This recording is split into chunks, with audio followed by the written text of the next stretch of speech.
अस्सलाम वालेकुम हाफिज साहब। का हमारे पास टॉपिक है बाइल। ठीक है,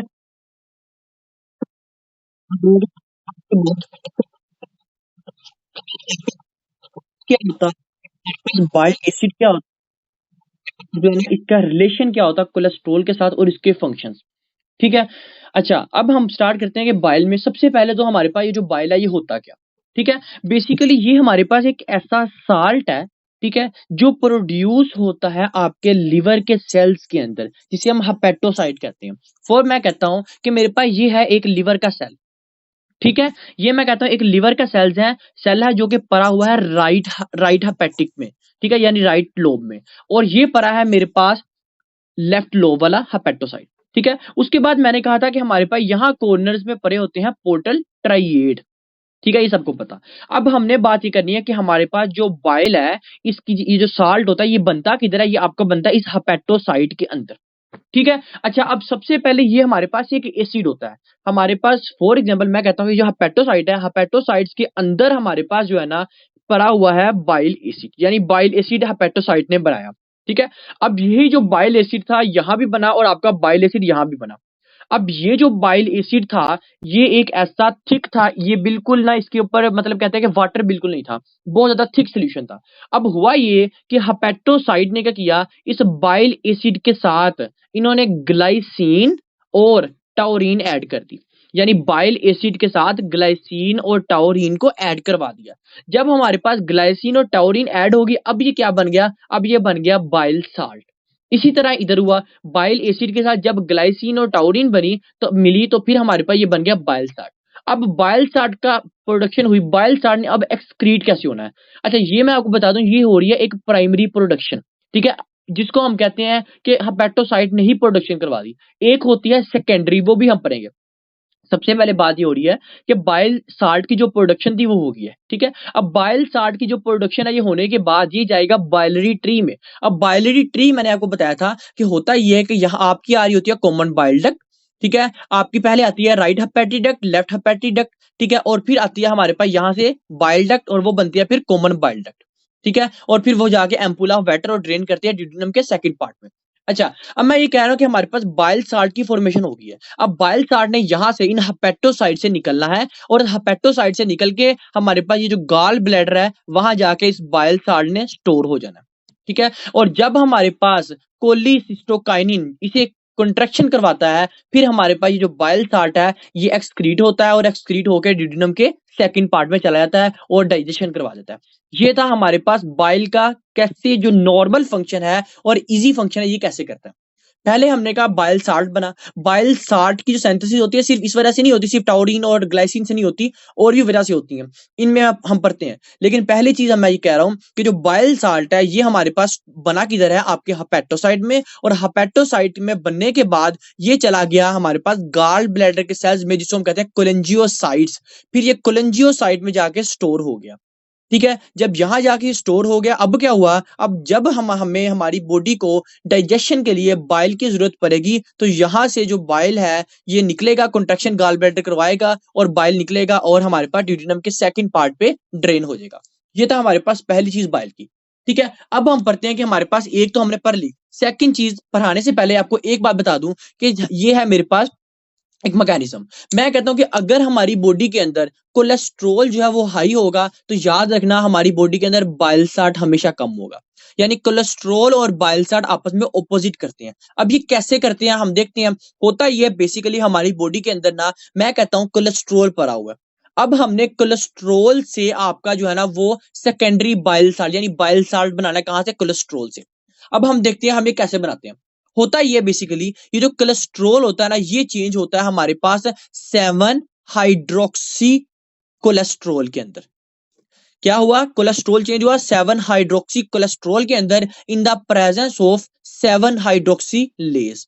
अब ये बात क्या हुई है, हुआ ये कि हमने इस कोलेस्ट्रॉल जो बॉडी में पड़ा था ना इसकी हमने ब्रेक डाउन करवा दी। जब हमने इसकी ब्रेक डाउन करवाई, ब्रेक डाउन किसने करवाई, 7 हाइड्रोक्सीलेज ने। जब इसकी ब्रेक डाउन करवा के उसको चेंज करवा दिया 7 हाइड्रोक्सी कोलेस्ट्रॉल के अंदर।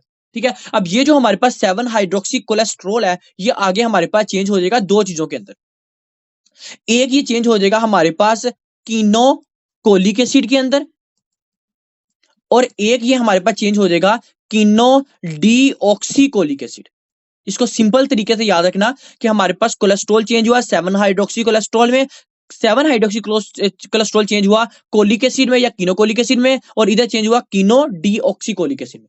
अब ये जो हमारे पास ये दो जो एसिड हमारे पास बने हैं ना, ये हमारे पास इन्हें भी हम बाइल ही कहते हैं, यानी ये भी हमारे पास एक बाइल एसिड है, ठीक है। लेकिन ये जो बाइल एसिड है ये आपके पास डायरेक्ट नहीं बने, ये इनडायरेक्ट बने हैं थ्रू कोलेस्ट्रॉल, इस वजह से हम इसे कहते हैं सेकेंडरी बाइल। हमने पढ़ा कि प्राइमरी बाइल की प्रोडक्शन जो थी वो हेपेटोसाइट ने करवा दी, लेकिन सेकेंडरी में हमने कहा कि हमारे पास जो कोलेस्ट्रॉल है वो हमारे पास इसकी करवाता है फॉर्मेशन।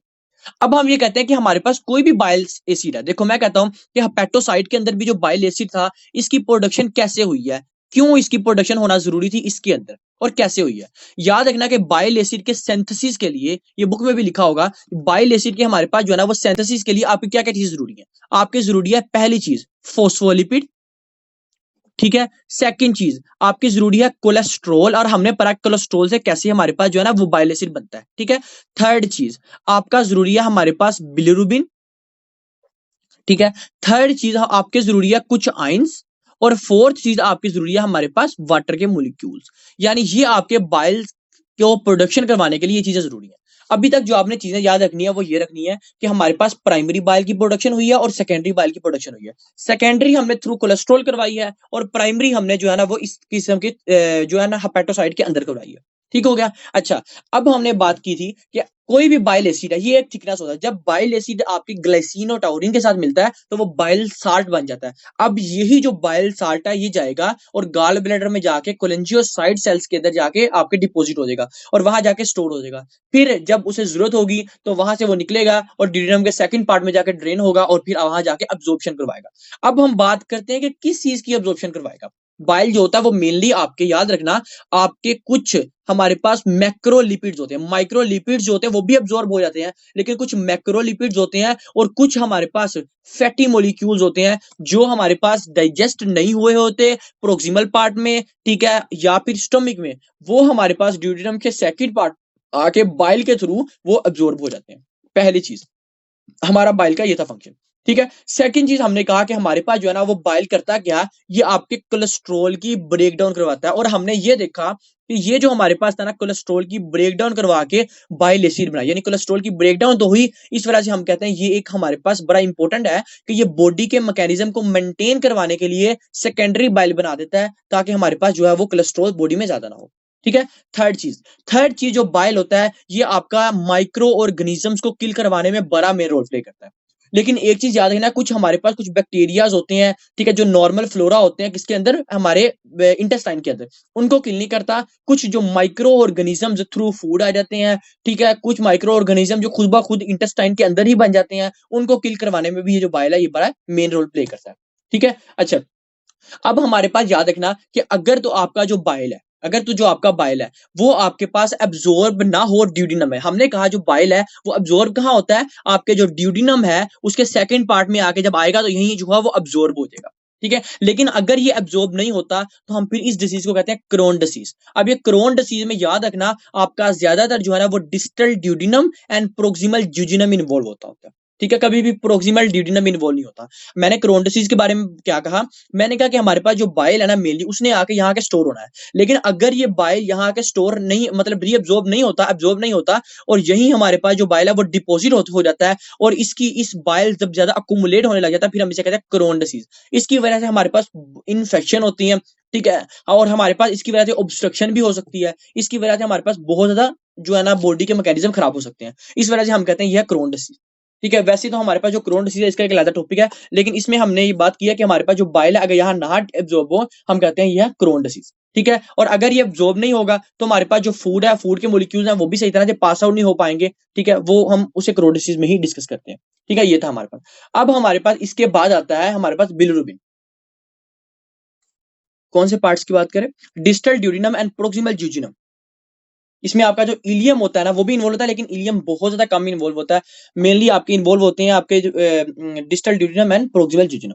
ये थी हमारे पास इसकी बाइल की बात। अब हम चलते हैं बिलिरुबिन में कि हमारे पास बिलिरुबिन का क्या मैकेनिज्म है, कि हमारे पास बनता कैसे है, ठीक है। मेनली मैं इधर बताता हूँ पहले कि होता ये है कि हमारी बॉडी में होता है हीम, ठीक है। और हीम जो होता है ये दो चीजों से बन रहा होता है, एक बन रहा होता है हमारे पास आयरन से, एक बन रहा होता है हमारे पास प्रोटोपोरफायरिन से। ठीक है, लेकिन हमारे पास जो हीम आपके पास बन गया है, हीम की फॉर्मेशन हुई है, अब ये हीम क्या करता है, हीम और ग्लोबिन मिलके हीमोग्लोबिन में आता है। लेकिन ऐसे हीम जो हमारे पास हीमोग्लोबिन नहीं बनाता, वो क्या करता है, वो हमारे पास जाके चेंज हो जाता है बिलीवर्डिन के अंदर।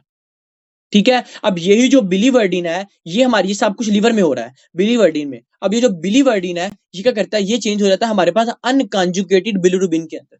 अब यही जो अनकॉन्जुगेटेड बिलिरुबिन है, ये चेंज हो जाता है हमारे पास कॉन्जुगेटेड बिलिरुबिन के अंदर। मेनली मैकेनिज्म आप लोग ये जरूर याद रख लो, कम से कम ये बहुत ज्यादा इंपॉर्टेंट है।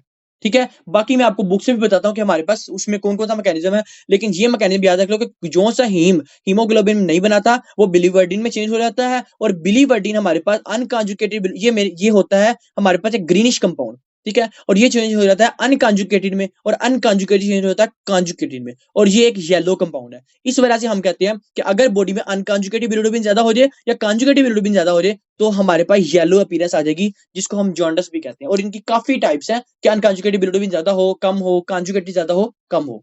ठीक है, ये था हमारे पास इसकी प्रोडक्शन। अब मैं आपको यही जो चीज है ना, वो बुक से बताता हूँ। अच्छा, अब आप ये देखिए कि होता ही है कि हमारे पास था ब्लड ब्लड वेसल के अंदर जो है ना, वो आरबीसी टूटा तो हमारे में हीम मिली और ग्लोबिन मिली। ग्लोबिन तो एक चेन थी, वो साइड पे होगी। अब हमारे पास आ गया हीम। हीम चेंज हुआ हमारे पास अनकॉन्जुगेटेड के अंदर। ठीक है, अब ये जो अनकॉन्जुगेटेड था, इसके अंदर थोड़ी एल्ब्यूमन मिली, तो ये बन गया अनकॉन्जुगेटेड बिलिरुबिन एल्ब्यूमन। अब ये जो थी, ये गई हमारे पास किधर, इसके अंदर, लीवर के अंदर। लीवर में जाके ये चेंज होगी हमारे पास अनकॉन्जुगेटेड चेंज होगी कॉन्जुगेटेड के अंदर। ठीक है, अब कॉन्जुगेटेड के थ्रू फिर ये हमारे पास, ये जो हमारे पास डक्ट थी, ठीक है, हेपेटिक डक्ट, इसके थ्रू जाके और ये हमारे पास चलेगी इस ड्यूडिनम के अंदर, और ड्यूडिनम में ये हमारे पास चेंज होगी। अच्छा, अब ये सारी देखना, हमारे पास ये जो कॉन्जुगेटेड बिलिरुबिन थी, ये हमारे पास जो एक्सक्रीट होगी, हम उसे कहते हैं स्टर्कोकोबालिन। ठीक है, अब ये हमारे पास कॉन्जुगेटेड बिलिरुबिन कुछ जो थी वो एक्सक्रीट होगी। अब जब हमारे पास ये जो कॉन्जुगेटेड बिलिरुबिन है, ये फीसिस के थ्रू एक्सक्रीट हुई है, ठीक है, ये हमारे पास जो है ना, वो इस वजह से ब्राउन कलर आता है।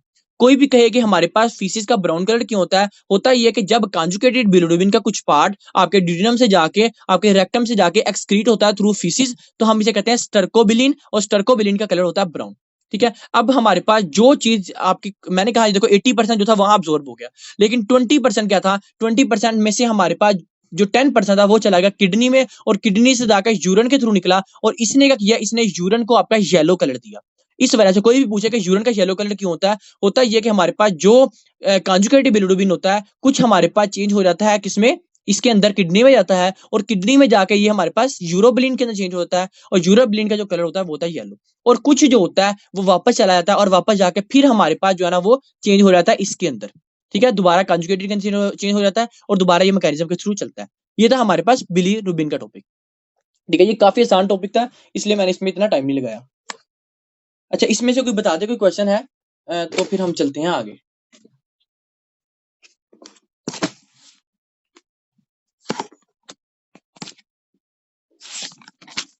देखो, हुआ ये कि ना आरबीसी की ब्रेकडाउन हुई।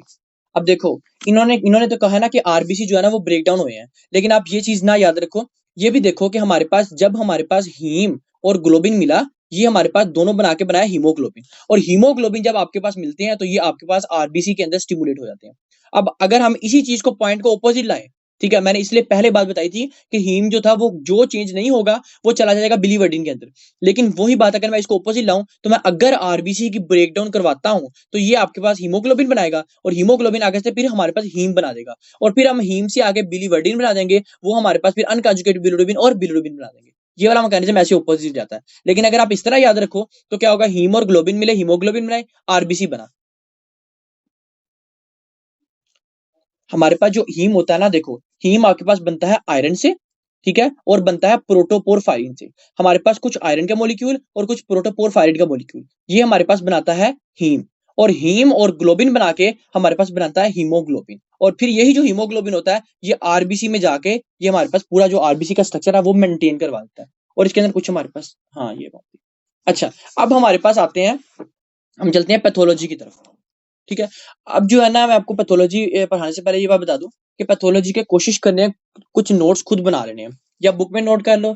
ठीक है, क्योंकि पैथोलॉजी जो है ना, वो इसकी काफी डिफरेंट है बाकियों की निस्बत। वैसे सबकी डिफरेंट होती है, लेकिन इसकी काफी डिफरेंट है और इसकी भूलने वाली भी है क्योंकि इसमें बहुत ज्यादा डिजीज है। लेकिन इंशाल्लाह ऐसे पढ़ेंगे कि आपको याद रहेगी। तो लेकिन आप लोग भी ना साथ साथ पढ़ लिया करना। अच्छा, हमारे पास जो है ना सबसे पहले पैथोलॉजी के अंदर हमने इसमें चीजें पढ़नी क्या है। इसमें हमने ना लिवर की बात पढ़नी है, ठीक है, मेन चीज। उसके बाद हमने पेंक्रियास, ठीक है, हमने अपेंडिक्स, ठीक है, हमने कोलोन, ठीक है, ascending colon, sigmoidal colon, descending colon, recto sigmoidal junction, ठीक है। और उसके बाद हमने जो है ना वो कुछ ओरल पैथोलॉजीज पढ़नी है, ठीक है। आपने हमारा मेन चीज होगा फिजियो, इसकी थोड़ी थी, ठीक है, लेकिन जो पैथो है ना वो इसकी है काफी लंबी। अच्छा, अब हम चलते हैं कि हमारे पास जो पैथो है ना वो स्टार्ट कहाँ से होती है। सबसे पहले हमारे पास आता है, इसकी हम ओरल पैथोलॉजी की तरफ चलते हैं। ओरल पैथोलॉजी में आपको पहले मिलेगा एप्थस अल्सर। अब ये एप्थस अल्सर क्या होता है? अच्छा, सबसे पहले जो है ना आप लोग एक बात याद रखना कि कभी भी गर्मियों में, ठीक है, जब आप पानी नहीं पीते, ठीक है, जब आप पानी नहीं पीते तो क्या होता है, तो हमारे पास जो है ना वो होंठों के इर्द गिर्द हमारे पास इस तरह के बड़े बड़े प्लेक्स बन जाते हैं, ठीक है, जो आपको ऐसे लगता है जैसे ये फ्लूइड फील्ड है या ऐसे लगता है जैसे ये खाली है, ठीक है। ये होता है ये आपके होंठों के इर्द गिर्द या होंठों के इनर साइड पे आपके पास ये बन जाते हैं। हम इसको कहते हैं एप्थस अल्सर, ठीक है। अब हम पढ़ते हैं ये बनते कैसे हैं और अगर बन जाते हैं तो फिर हमारे पास इसकी कॉम्प्लिकेशन क्या होती है। सबसे पहले तो होता ये है कि हमारी बॉडी के अंदर साइटोकाइंस पड़े हैं।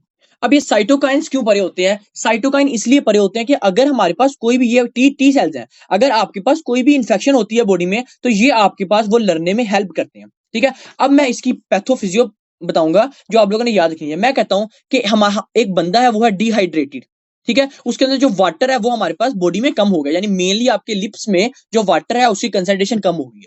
जब मैं कहता हूं कि वाटर की कंसंट्रेशन कम हो गई है और उसके जो होंठ है वो बहुत ज्यादा सूख गए हैं, अब क्या होगा, अब इस डिहाइड्रेशन की वजह से उसके जो इम्यूनिटी के सेल्स होंगे at the reason of lips, उनकी प्रोडक्शन कम हो जाएगी।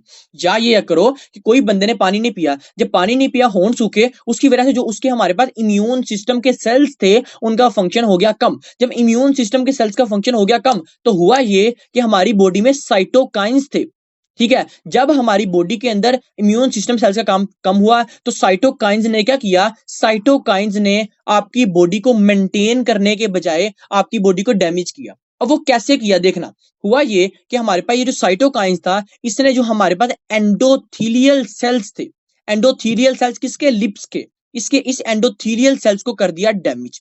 जब इस एंडोथीलियल सेल्स को कर दिया डैमेज तो वहां से हमारे पास क्या हुआ, अब हमारी बॉडी में कुछ तो फ्लूइड होता है ना, कुछ हमारी बॉडी में फ्लूइड पड़ा हुआ है, ठीक है, जो हमारे पास सलाइवा है। अब ये जो फ्लूइड था ये क्या कहा, ये जो फ्लूइड था ये चला गया आपके लिप के अंदर, यानी जो एंडोथीलियल डैमेज था उसके अंदर चला गया। जब उसके अंदर फ्लूइड चला गया तो वो ही जो हमारे पास जो प्लेक्स थे इसके अंदर आपका फ्लूइड बनने लग गया। अब दोबारा सुना ये बात, मैं दोबारा बताने लगा।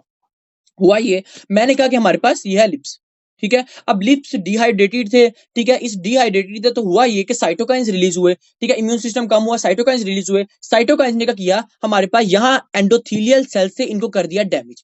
जब एंडोथीलियल सेल्स को कर दिया डैमेज तो जारी बात है हमारे पास ये सलाइवा भरा हुआ है, ठीक है। अब क्या होगा, ये जो हमारे पास सलाइवा होगा ये हमारे पास इस एंडोथीलियल सेल्स जो डैमेज सेल्स थे उसके अंदर आपके पास अकुमुलेट होने लग जाएगा। जब इस एंडोथीलियल सेल्स के इसके अंदर अकुमुलेट होने लग जाएगा तो फिर आपको जो लिप्स हैं उसके अंदर ऐसे ऐसे फ्लूइड फिल्ड प्लेक्स मिलेंगे। और ये जो आपके पास जब फ्लूइड फिल्ड प्लेक मिलेंगे हम इसे कहते हैं एप्थस अल्सर। ये थी इसकी पैथोफिजियो कि हमारे पास फ्लूइड फिल्ड प्लेक्स क्यों बनते हैं, ठीक है, ये थी एक बात। लेकिन अगर कोई आपसे पूछे कि हमारे पास एप्थस अल्सर बनते कैसे हैं तो आपने कहना मेनली रीजन ये होती है कि डिहाइड्रेशन की वजह से, ठीक है, आपके पास ये बनते हैं। और हम कहते भी यही आए हैं कि जो है ना वो पानी नहीं पीता था और पानी ना पीने की वजह से क्या हुआ, इसके जो होंठ है वो सूख गए हैं, ठीक है, ड्राई हो गए हैं। अच्छा, ये थे हमारे पास एप्थस अल्सर। अब कहते हैं कि हमारे पास अगर तो ये एप्थस अल्सर है ये किसी कॉम्प्लिकेशंस में भी आ सकते हैं कि नहीं। हमारे पास कुछ कंडीशंस होती हैं, कौन कौन सी हमारे पास, एक होती है इस्कीमिक बाउल डिसीज, ठीक है, हम इन्हें डिटेल से पढ़ेंगे, इस्कीमिक बाउल डिसीज, ठीक है। सेकंड हमारे पास होती है एसएलई, थर्ड हमारे पास होती है सिजोजन सिंड्रोम, ठीक है, फोर्थ हमारे पास होती है बेसेट सिंड्रोम। ये हमारे पास कुछ ऐसे सिंड्रोम्स होते हैं इसके अंदर आपको एप्थस अल्सर मिलता है। अब हमने एक तो बात की कि हमारे पास ये एक ऐसी कंडीशन है, ठीक है, जो प्राइमरी भी है जो सेकेंडरी भी है। अब इसका मतलब ये है कि देखो ये भी हो सकता है कि वो बंदा सिर्फ पानी ना पीता उसकी वजह से एप्थस अल्सर बन जाए, ठीक है, या ये भी हो सकता है उसको कोई ऐसी डिजीज हो जो मैंने लिखी है, ठीक है, उसको इस्कीमिक बाउल डिसीज हो या उसको सिजोजन सिंड्रोम हो, फिर इसकी वजह से क्या होता है, एसएलई हो, इसकी वजह से फिर आपके पास अगर एप्थस अल्सर बने तो फिर हमारे पास हम इसे कहते हैं ये सेकेंडरी और ये होता है क्रोनिक। ठीक है, अब हम कहते हैं एप्थस अल्सर होते हैं बेसिकली दो टाइप्स के। एक होता है हमारे पास एप्थस अल्सर माइनर, एक होता है हमारे पास एप्थस अल्सर मेजर। अब जो एप्थस अल्सर माइनर होता है ना, ये आपके पास तकरीबन जो है ना, ज्यादा से ज्यादा भी अगर हम करें ना, तो ये आपके पास चेंज हो जाता है 5 से 7 दिन के अंदर, या एक्सक्रीट भी जाए तो 10 दिनों के अंदर ये आपसे एप्थस जो माइनर होते हैं ना, ये आपके खत्म हो जाते हैं अगर आप अपनी डिहाइड्रेशन जो वाटर की नीड है उसको फिलफिल करते हो। ठीक है, सेकंड चीज, अगर आपके पास हमारे पास ये एप्थस अल्सर मेजर है तो इसको आपके पास 3 to 4 वीक्स भी लग जाते होते हैं ठीक होने में। ठीक है, ये था हमारे पास एप्थस अल्सर का। और मैंने कहा कि अगर ये सेकेंडरी है या मेजर है तो फिर ये हो सकता है कि आपके पास ये कोई क्रोनिक कंडीशन ना हो जो कि आपके पास ये एप्थस अल्सर करवा रही है। ठीक है, पहली आपकी बात थी एप्थस अल्सर की। ठीक है, अब उसके बाद सेकंड हमारे पास होता है ये है squamous cell carcinoma of oral cavity. अब स्क्वेमस सेल कार्सिनोमा में एक बात याद रखनी है कि आपके पास इसके अंदर कभी भी कोई squamous cell carcinoma of oral cavity की बात करें ना, तो आपने दो चीजें अपने जहन में रखनी है जो बुक में भी लिख लेना। पहली चीज आपने याद रखनी है कि आपको ऐसे बंदे में ल्यूकोप्लेकिया मिलेगा। ठीक है, ल्यूकोप्लेकिया मैंने बताया था कि आपके पास कुछ व्हाइट प्लेक्स आपको नजर आएंगे उसके लिप्स के ऊपर या ओरल कैविटी में। ठीक है, या कुछ इसोफेगस के पार्ट में। ठीक है, सेकंड चीज आपको नजर आएंगे अरिथ्रोप्लेकिया में, आप अरिथ्रोप्लेकिया नजर आएगा। अरिथ्रोप्लेकिया मैंने कहा कि आपके होते हैं रेड स्पॉट्स, यानी स्क्वेमस सेल कार्सिनोमा के अंदर आपको ल्यूकोप्लेकिया नजर आएगा, साथ आपको अरिथ्रोप्लेकिया नजर आएगा। ये था आपके पास बहुत ज्यादा इंपॉर्टेंट बात। अब हम कहते हैं कि स्क्वेमस सेल कार्सिनोमा का वो क्या एमसीक्यूज करता है जिसकी वजह से हम उसको निशान लगा लें कि ये बिल्कुल ठीक है। याद रखना आपके पास कि स्क्वेमस सेल कार्सिनोमा की वो बात करता है कि हमारे पास ये एक नॉन हीलिंग अल्सर्स होते हैं। अच्छा, मैं ये पढ़ाने से पहले आपको एक बात बता दूं कि हमारे पास दो कंडीशंस होती हैं, एक होता है हमारे पास अल्सर, एक होता है हमारे पास इरोजन। अब जो अल्सर होता है इसका मतलब क्या होता है, अल्सर के अंदर आपके पास म्यूकोसा और सब म्यूकोसा दोनों डैमेज होती हैं, लेकिन आपके पास इरोजन के अंदर सिर्फ और सिर्फ म्यूकोसा डैमेज होती है। और इधर हम अल्सर्स की बात कर रहे हैं, यानी आपके पास ऐसे ऐसे अल्सर जो कि हील ना हुए हों, और साथ नॉन हीलिंग अल्सर्स हो, और साथ उनके जो मार्जिन्स हैं वो इरेगुलर हो। ये हम हिस्टोपैथोलॉजी में अगर ये पॉइंट देखें तो हमें कंफर्म हो जाएगी diagnosis squamous cell carcinoma. ठीक है, वो कभी कभार ये क्वेश्चन पूछता है कि एक बंदा है ल्यूकोप्लेकिया के साथ एरिथ्रोप्लेकिया के साथ, ठीक है, उसको हमने डायग्नोज कर दिया वो है स्क्वेमस सेल कार्सिनोमा, लेकिन इसके अंदर आपको हिस्टोपैथोलॉजी के अंदर आप क्या देखते हो, फिर हम कहते हैं non healing ulcers with irregular marginal cells. ठीक है, या इरेगुलर मार्जिन, ये था हमारे पास स्क्वेमस सेल कार्सिनोमा के अंदर। अब उसके बाद थर्ड हमारे पास आती है, ये असल में छोटी छोटी डिसीजेज है, इसकी इतनी डिटेल नहीं है। अच्छा, उसके बाद हमारे पास थर्ड आती है सायालोलिथियासिस। अब हमारे पास सायालोलिथियासिस क्या होता है ये है कि हमारे पास जो हमारे पास सायालो कहते हैं स्टोन। ठीक है, हमारे लिथियासिस कहते हैं स्टोन्स, और सायालो कहते हैं आपके सलाइवरी ग्लैंड्स के अंदर। आपके जो सलाइवरी ग्लैंड्स हैं, सलाइवरी ग्लैंड्स कौन से हैं, आपके हैं सब मैंडिबुलर ग्लैंड्स, ठीक है, आपके हैं पैरोटिड ग्लैंड्स, ठीक है, उसके बाद आपके हैं सबलिंगुअल ग्लैंड्स। इन ग्लैंड्स के अंदर लेकिन मेनली आप हमेशा पैरोटिड ग्लैंड की ही बात करते हो, लेकिन तीनों भी आते हैं, यानी इन ग्लैंड के अंदर आपके पास स्टोन बन जाते हैं। और इसको हम डायग्नोज कैसे करते हैं कि कोई भी बंदा आपको कहता है डॉक्टर साहब बात यह है कि जब मैं खाना खाने से पहले, ठीक है, या जब मैं खाना खा रहा हूं, वो कहता है प्रीप्रेंडियल या पेरीप्रेंडियल, हमारे पास जब मैं फूड इंटेक करता हूं या फूड इंटेक कर रहा हूं तो मेरी जो पेन है वो बहुत ज्यादा हो जाती है। ठीक है, और मेरी स्वेलिंग आने लग जाती है, हम इसे कहते हैं सायालोलिथियासिस। ठीक हो गया। अच्छा, अब इसी तरह ही हमारे पास एक और कंडीशन आती है सायालोडेंटाइटिस। अब हमारे पास सायालोडेंटाइटिस क्या होता है, इसमें आपके पास कुछ इन्फेक्शन आती हैं, वो बैक्टीरिया कौन सी, आपके आते हैं स्टैफोरियस। ठीक हो गया, आपके आते हैं सेकंड आते हैं मम्प्स वायरस, आपके आते हैं हमारे पास सिंड्रोम आता है एसएलई, आपका आता है सिजोजन सिंड्रोम। ठीक हो गया। अच्छा, अब मैं आपको वैसे सिजोजन सिंड्रोम की एक बात बता दूं, ठीक है, कि होता ही है इसके अंदर जो लैक्रीमेशन है ना बॉडी की वो कम हो जाती है, आपकी सेलिवेशन जो है ना वो कम हो जाती है। ठीक है, आपकी इस सिजोजन सिंड्रोम के अंदर। ठीक है, ये इसमें कंडीशन होती है। अच्छा, सायालोडेंटाइटिस की मैंने बात की कि हमारे पास ये भी एक सलाइवरी ग्लैंड्स है। ठीक है, लेकिन इस सलाइवरी ग्लैंड्स के अंदर होता क्या है, ये जो सलाइवरी ग्लैंड्स हैं ये आपके पास खुद स्वेल हो जाए, इनके अंदर कोई स्टोन नहीं बनता, ये वैसे ही आपके पास जो है ना वो स्वेल हो जाते हैं। जब ये स्वेल हो जाती है हम उसे कहते हैं सायालोडेंटाइटिस, और अगर स्वेल हो और साथ आपको स्टोन नजर आए हम उसे कहते हैं सायालोलिथियासिस। सायालोडेंटाइटिस के अंदर मेनली आप पैरोटिड ग्लैंड्स की बात करते हो कि पैरोटिड ग्लैंड जो है ना वो स्वेल हो जाते हैं, और ये क्यों होते हैं, ड्यू टू मम्प्स वायरस। अगर कोई कहे कि ड्यू टू मम्प्स वायरस आपको कौन सा इंफेक्शन होती है, हम इसे कहते हैं हमारे पास वो होती है पैरोटिड ग्लैंड्स की जो है ना वो इन्फ्लेमेशन हो जाती है। ठीक है, ये था आपके पास इसमें सायालोडेंटाइटिस के अंदर। ठीक है, अब इस साइलोडेंटाइटिस के बाद हमारे पास आते हैं कुछ सलाइवरी ग्लैंड्स के ट्यूमर्स। अब सलाइवरी ग्लैंड्स के ट्यूमर है उसको देखते हैं हम। अच्छा अच्छा, सलाइवरी ग्लैंड्स के ट्यूमर, सलाइवरी ग्लैंड्स के ट्यूमर, हम अभी तक जो बातें की हैं वो काफी आसान है। क्या अभी तक की हैं? अभी तक हमने सबसे पहले जो पढ़ी है वो हमने कहा एप्थस अल्सर क्या होता है, ठीक है। सेकंड हमने कहा होता है क्या साइलोलिथियासिस क्या होता है। थर्ड हमने कहा साइलोडेंटाइटिस क्या होता है। फिर हमने कहा स्क्वेमस सेल कार्सिनोमा क्या होता है। अब हम पढ़े सलाइवरी ग्लैंड्स के ट्यूमर। आप लोगों ने ऐसी ही चीजें जो है ना वो बुक में रीड कर लेनी है, और बुक में जो हिस्टोपैथोलॉजी लिखी हो ना उसकी तरफ जरूर देख लेना, ठीक है। अच्छा, अब आपके पास आते हैं सलाइवरी ग्लैंड्स के ट्यूमर्स। अब जो सलाइवरी ग्लैंड्स के ट्यूमर्स हैं इसमें होता ये है कि हमारे पास ट्यूमर कहते हैं हमारे पास कुछ न्यू प्लास्टिक सेल्स, ठीक है, कुछ प्री कैंसरस सेल्स या कुछ डिसप्लास्टिक सेल्स। होता ये है कि आपके पास ये आपकी ट्यूमर की फॉर्मेशन हो जाती है इन द सलाइवरी ग्लैंड्स। और मैंने आपको कहा जब भी हम बात करते हैं तो वो मेनली ऑप्शन में अगर पैरोटिड ग्लैंड का है तो आपने वो ऑप्शन लगानी है, क्योंकि मेनली जो होता है ना वो पैरोटिड ग्लैंड की इन्फ्लेमेशन होती है, इन्फेक्शन होती है, या ट्यूमर्स होता है या कैंसर होता है, ठीक है। लेकिन बाकी भी होते हैं, लेकिन बहुत ज्यादा रेयर चांसेस होते हैं। अच्छा, अब आपके पास जो सलाइवरी ग्लैंड है इसकी आती है टाइप्स, ठीक है। अब ये जो आपके पास होती है ना सलाइवरी ग्लैंड्स की हमारे पास ट्यूमर, उसमें कौन कौन से आते हैं ट्यूमर? इसमें आपके पहले आते हैं हमारे पास वार्थन ट्यूमर्स, ठीक है, प्लियोमोर्फिक ट्यूमर्स। सबसे पहले हमारे पास आता है प्लियोमोर्फिक ट्यूमर्स। सेकंड आपके पास आता है वार्थन ट्यूमर्स।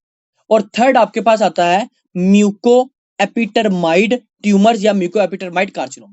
अच्छा, अब इसमें ना जो आपको मैं आसान तरीके से बता दूं कि इसको याद कैसे रखना है, ठीक है। इस तरह आपको बोलेगा कि सलाइवरी ग्लैंड के ट्यूमर्स हैं, ठीक है, बार बार ये नाम कैसे याद रखने हैं। प्लियोमोर्फिक सेल से एक बात याद रखना कि आपके पास प्लियोमोर्फिक ट्यूमर के अंदर आपको कुछ इरेगुलर सेल्स विद प्लियोमोर्फिक मार्जिन्स मिलेंगे, ठीक है। आपको यानी जो हमारे पास सेल्स होते हैं, ठीक है, आपको उसके अंदर हिस्टोपैथोलॉजी में क्या मिलेगा, आपको इरेगुलर सेल्स मिलेंगे विद प्लियोमोर्फिक, आपके पास क्या मिलेंगे, मार्जिन्स मिलेंगे, पहली चीज, ठीक है। सेकंड चीज, आपके पास कुछ कार्टिलेज होते हैं, हम उसे कहते हैं कॉन्ड्रोसाइट्स। अच्छा, अब होता ही है कि आपके पास इसके हिस्टोपैथोलॉजी के अंदर क्या आपको मिलता है, आपको मिलता है कॉन्ड्रोसाइटिक स्ट्रोमा, यानी कॉन्ड्रोसाइटिक स्ट्रोमा मिलेगा आपको प्लियोमोर्फिक सेल्स के अंदर। सलाइवरी ग्लैंड्स के ट्यूमर के अंदर हमने कहा प्लियोमोर्फिक सेल्स के अंदर आपको क्या मिलेगा, आपको इरेगुलर सेल्स मिलेगा विद हमारे पास प्लियोमोर्फिक मार्जिन्स मिलेगा।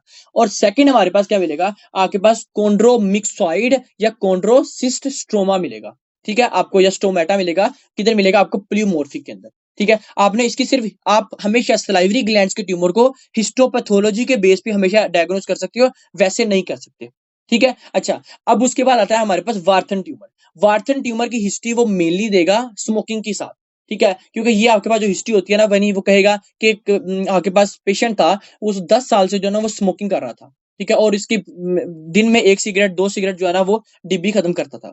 अच्छा, प्लियोमोर्फिक में मैंने आपको बताया irregular cells with pleomorphic margin. Second मैंने कहा कि हमारे पास होता है कॉन्ड्रोसिस्टिक स्ट्रोमा या कॉन्ड्रोमिक्सॉइड स्ट्रोमा, ठीक है। अब वार्थन ट्यूमर में, वार्थन ट्यूमर में आपको क्या मिलेगा, इसमें आपको मिलेगा पेपिलरी सिस्ट एडिनोमा, ठीक है, यानी पेपिलरी सिस्ट एडिनोमा कहां मिलेंगे, आपके वार्थन ट्यूमर्स के अंदर, ठीक है। और इसके अंदर यहां आपको प्लियोमोर्फिक मार्जिन मिला है, यहां आपको जर्मिनल मार्जिन मिलेगा या जर्मिनल सेंटर मिलेगा। आप लोगों ने इस तरह याद रखना, प्लियोमोर्फिक के अंदर आपको irregular cells with pleomorphic margin मिला है, और साथ क्या मिला है, कॉन्ड्रोसिस्टिक स्ट्रोमा मिला है या कॉन्ड्रोमिक्सॉइड स्ट्रोमा मिला है।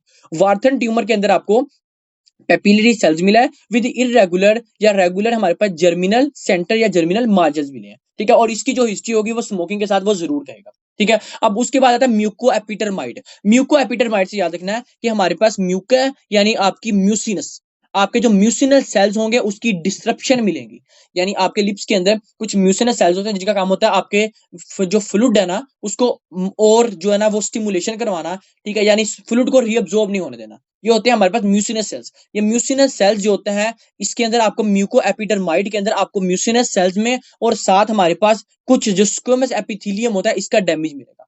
3 बातें मैंने आपको बताई हैं। प्लियोमोर्फिक के अंदर आपको irregular cells with pleomorphic margin मिलेगा, ठीक है, साथ आपको कॉन्ड्रोमिक्सॉइड स्ट्रोमा मिलेगा। वार्थन ट्यूमर के अंदर आपको papillary cells with germinal margin मिलेगा। म्यूको एपिटरमाइड के अंदर आपको mucous cells with squamous epithelial damage मिलेगा। ये आप लोगों ने सलाइवरी ग्लैंड को इस तरह से याद रख लो ताकि इजी हो जाए, ठीक है। अब हमारे पास जो है ना वो मेन डिसीज की तरफ चलते हैं हमारे पास कि एक्लेजिया क्या होता है। पहले हमने छोटी छोटी पढ़ी है। अच्छा, अब एक्लेजिया पढ़ने से पहले आपको कुछ चीज का पता होना चाहिए कि हमारे पास ये हमारे पास था म्यूको एपिटरमाइड, ठीक है, म्यूकोएपिडर्माइट कार्सिनोमा या म्यूकोएपिडर्माइट ट्यूमर।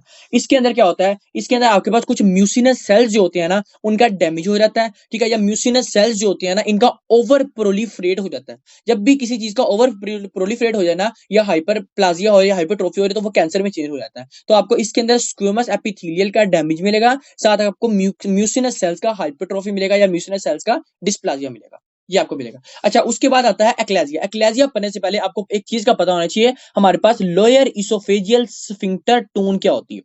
अब याद रखना कि हमारे पास ये है इसोफेगस, ठीक है, और इसोफेगस के बाद ये आपका यहाँ आता है स्टमक, और हमने कहा था यहाँ आपके पास स्फिंक्टर होता है जिसका नाम होता है कार्डियक स्फिंक्टर, ठीक है। इस कार्डियक स्फिंक्टर से ऊपर हमारे पास यहाँ 3 to 4 सेंटीमीटर यहाँ पहला होता है हमारे पास एक स्फिंक्टर, जिसको हम कहते हैं लोअर इसोफेजियल स्फिंक्टर, ठीक है। अब ये लोअर इसोफेजियल स्फिंक्टर करता क्या, जब भी आप कोई भी फूड मटेरियल खाते हो ना, तो हमारे पास ये जो लोअर इसोफेजियल स्फिंक्टर का टोन है ना, ये आपके पास बढ़ जाता है।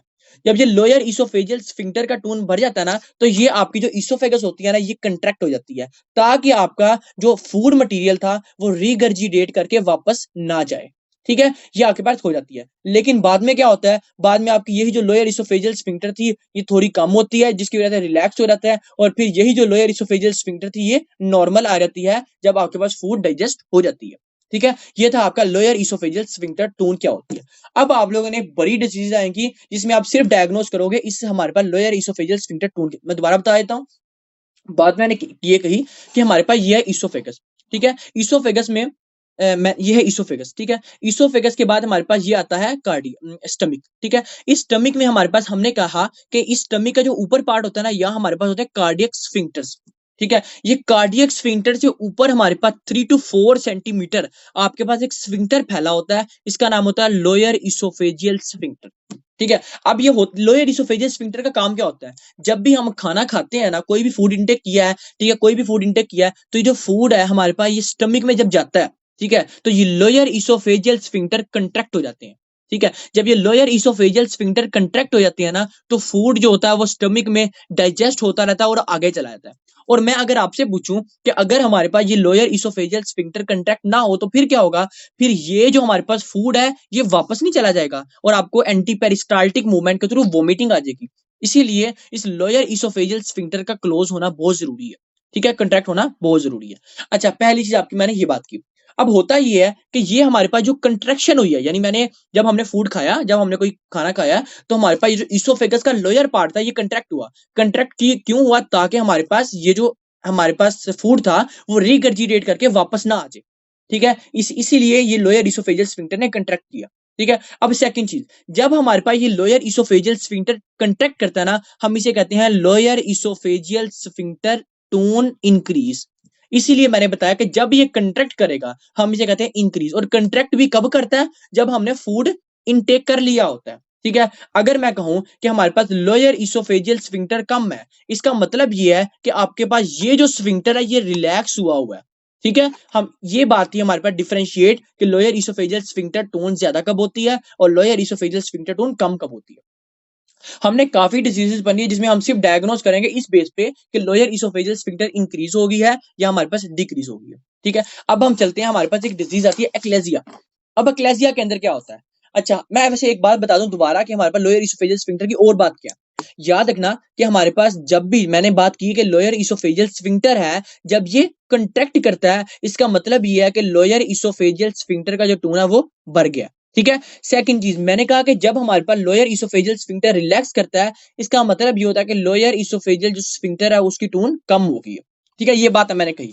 अब मैं कहता हूं कि अगर हमारी बॉडी के अंदर लोअर इसोफेजियल स्फिंक्टर की टोन बहुत ज्यादा हो जाए, फिर क्या होगा, फिर वो जो इसोफेगस होगा वो कंट्रैक्ट ही नहीं रहेगा। जब इसोफेगस कंट्रैक्ट ही रहेगा, तो अगर हम कोई फूड खा रहे हैं तो वो फूड जो होगी वो अब जाएगी ही नहीं, क्योंकि कंट्रैक्ट है। यानी मैं कहता हूं ये देखो इसोफेगस है, ये जहां जाके एंड पे कंट्रैक्ट हो गया, ठीक है। अब ये थे हमारे पास क्या था, यहाँ था स्टमक। अब हमने कोई फूड खाएंगे तो क्या फूड जा पाएगी, फूड आपके पास कभी भी अंदर नहीं जा पाएगी, क्योंकि आपके पास लोअर इसोफेजियल स्फिंक्टर का टोन बहुत ज्यादा है, ठीक हो गया। अच्छा, अब मैं कहता हूँ कि हमारे पास डिजीज आती है एक्लेजिया। एक्लेजिया के अंदर क्या होता है, एक्लेजिया के अंदर आपकी ये सिचुएशन आती है, आपकी लोअर इसोफेजियल स्फिंक्टर टोन बहुत ज्यादा हो जाता है। जब आपके पास लोअर इसोफेजियल स्फिंक्टर टोन बहुत ज्यादा हो जाएगा, तो जाहिर सी बात है कंट्रैक्शन होगी, और जब कंट्रैक्शन होगी इसका मतलब है रिलैक्सेशन आपकी। जी यार ये बात बंद कर लो अपनी जरा ना, जिसका भी माइक हो ना बंद कर लो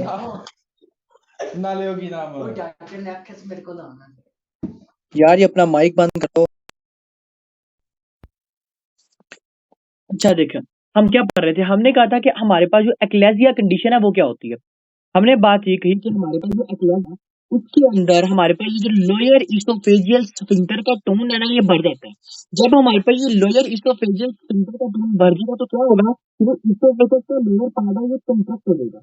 जब इसोफेगस का लोअर पार्ट कंट्रैक्ट हो जाएगा तो ये दूसरी यहाँ पर किस तरह से अपीयरेंस होगी, इस अपीयरेंस को कहते हैं बर्ड पीट अपीयरेंस। ठीक है, आपके पास बर्ड की जो पीठ होती है उसके अंदर भी आपकी अपीयरेंस नजर आ रही है। अब इस अपीयरेंस की वजह से क्या होगा, अब कोई भी जो पेशेंट है ये वाला आपका जो फूड इनटेक करेगा तो वो वापस ही जाएगा आपके पास अंदर नहीं। जी जी, एक मिनट में है ना।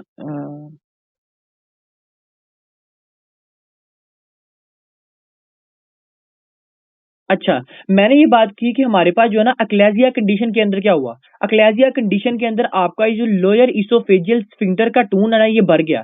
जब लोअर इसोफेजियल स्फिंक्टर का टून है तो भर जाएगा तो फिर क्या होगा, फिर आपके पास ये जो लोअर इसोफेगस है ना ये कंट्रैक्ट हो जाएगा। जब लोअर इसोफेगस आपस में कंट्रैक्ट हो जाएगा तो क्या फूड मटेरियल जो है वो आपस में आ पाएंगे, नहीं आ पाएंगे। तो फूड मटेरियल जो होंगे ये आप ये पेरिस्टाल्टिड के थ्रू वोमिटिंग हो जाएगी। ठीक है, ये था आपके पास एक्लेजिया कंडीशन। इसको आपने इजी वर्ड में याद रखना है कि अक्लेजिया कंडीशन के अंदर क्या हुआ, लोअर इसोफेजियल स्फिंक्टर टून भरा जिसकी वजह से आपको बर्ड पीक अपीयरेंस आई और उसकी वजह से क्या हुआ, आपके पास जो लोअर इसोफेगस था वो कंट्रैक्ट हो गया। अब ये रिलैक्स नहीं हो पाएगा। अब हम कुछ ऐसी कंडीशन पढ़ते हैं कि यार ये होता क्यों है, इसके अंदर फिजियो क्या है, क्यों आपके पास लोअर इसोफेजियल स्फिंक्टर जो टून है वो आपके पास भर जाता है। होता ये है कि आपके पास ना इसके अंदर हमारे पास लोअर इसोफेजियल स्फिंक्टर टून है। ठीक है, इसके अंदर आपके पास कुछ प्लेक्सिस होता है जिसको हम कहते हैं मायंटेरिक प्लेक्सिस या हम कहते हैं आउटबैक प्लेक्सिस। ठीक है, हमने ये पढ़ी थी तब बात और हमने कहा था इसका काम होता है मोटिलिटी प्रोवाइड करना। अच्छा, अब हम कहते हैं कि हमारे पास ये जो होता है ना मायंटेरिक प्लेक्सिस या आउटबैक प्लेक्सिस, इसके अंदर आपके पास कुछ नर्व होती है। फॉर एग्जाम्पल मैं कहता हूँ ये मेरे पास ना है इसोफेगस। ठीक है, अच्छा, ये जो इसोफेगस होता है यहाँ आपके पास ये था मेरे पास। अब ये देखो मैं इसोफेगस को 3 पार्ट में डिवाइड कर रहा हूँ। ये है मेरे पास फर्स्ट पार्ट, ये है सेकंड पार्ट, ये है थर्ड पार्ट। अब मैंने कहा था कि यहाँ आपके पास ये जो थर्ड पार्ट है यहाँ आपके पास स्फिंक्टर प्रेजेंट होता है ना जिसका नाम होता है लोअर इसोफेजियल स्फिंक्टर। ठीक है, अब होता ये है कि आपके पास इधर ही मायंटेरिक प्लेक्सिस प्रेजेंट होता है जिसके अंदर आपके पास कुछ नर्व्स प्रेजेंट होती है, कुछ स्टिमुलेटरी नर्व्स होती हैं और कुछ इनहिबिटरी नर्व्स होती हैं। ठीक है, स्टिमुलेटरी नर्व्स में आप याद रखो कि वैगस नर्व होती है, इनहिबिटरी में याद रखो कि स्प्लेंचनिक नर्व होती है। अच्छा, अब होता ये है कि आपके पास ये जो हमारे पास आती है स्टिमुलेटरी नर्व होती है, इसका काम होता है कंट्रैक्शन प्रोवाइड करना, और जो होती है इनहिबिटरी नर्व उसका काम होता है कंट्रैक्शन को खत्म करना और रिलैक्सेशन करना। अब होता ये है कि आपके पास इन द केस ऑफ अक्लेजिया आपके पास ये जो होती है ना नर्व जिसको हम कहते हैं इनहिबिटरी नर्व, वो इनहिबिट हो जाती है, यानी इनहिबिटरी जो नर्व होती है ना वो जाया हो जाती है। फिर स्टिमुलेटरी नर्व एक्टिव होती है जिसकी वजह से आपके पास जो लोअर इसोफेगस का पार्ट था वो कंट्रैक्ट कर जाता है। अब इसमें कंट्रैक्ट करता क्यों है, होता यह है कि आपके पास एक होता है पैरासाइट होता है जिसे हम कहते हैं ट्राइपेनोसोमा क्रूजी। ये जो ट्राइपेनोसोमा क्रूजी होता है ना ये जाके आपके पास इधर अफेक्ट करता है और अफेक्ट करके लोअर इसोफेजियल स्फिंक्टर टोन को बढ़ा देता है जिसकी वजह से यानी इनहिबिटरी नर्व इनहिबिट कर देता है और लोअर इसोफेजियल स्फिंक्टर टोन बढ़ जाता है जिसकी वजह से जो इसोफेगस का लोअर पार्ट है ये कंट्रैक्ट कर जाता है और इस कंट्रैक्शन के नतीजे में आपको बर्ड पीक अपीयरेंस नजर आती है। और कोई भी पेशेंट ये हिस्ट्री लेके आएगा वो कहेगा डॉक्टर साहब बात यह है कि जब भी मैं फूड खाता हूँ कोई भी इंटेक करता हूँ तो मेरी वोमिटिंग होती है और मुझे जो है ना वो स्टमक में पेन बहुत हो रही है। ठीक है, फिर आप देखोगे कि आपको एक्सरे में बर्ड पीक अपीयरेंस नजर आएगी। इसकी जो इमेज है ना वो आपको बुक में बड़ी अच्छी बनी हुई है, वो आप लोगों ने वहां से देख लेनी है।